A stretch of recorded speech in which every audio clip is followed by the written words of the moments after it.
Red! Red! Red! Halika!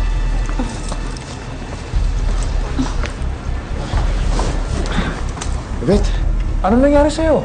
Ha? Bumagsak ka ba? Red! Nando, Okay ka lang? okay lang ako. Gusto mo daling kita sa ospital? Halika! Ay, hindi na. Kulang lang ako sa tulog. Siguro kaya bigla ka natumba. Sigurado ka?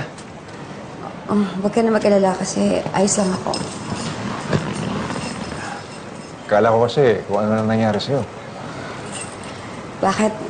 Yun naman talaga yung gusto mo mangyari, di ba? Yung mag-disappear na ako sa buhay mo. Siguro nga kung talagang may nangyari sa akin masama, baka magpasalamat ka pa eh. Red, hindi sa ganun.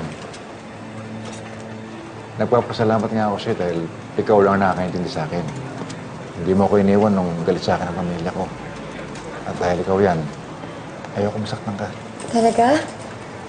Wala nang bawian yan, ha? Oo, Hindi mo na ako iiwan? Hindi mo na ako itataboy? hindi nga. Yung sa atin okay na sa'yo? Basta't hindi makakarating kay Josie.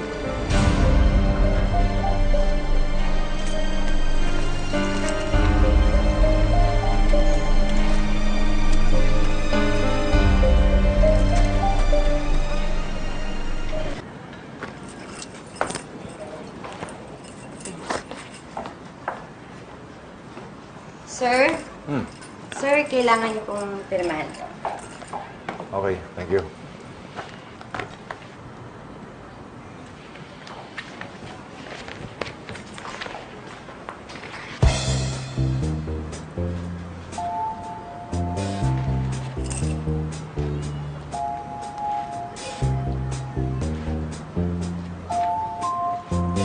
Sir! Babe!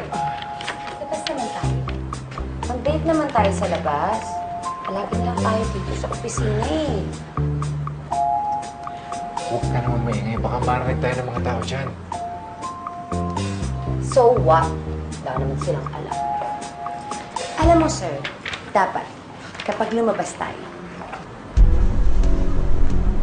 dapat ganito yung ginagawa mo. Dapat inaalis mo to.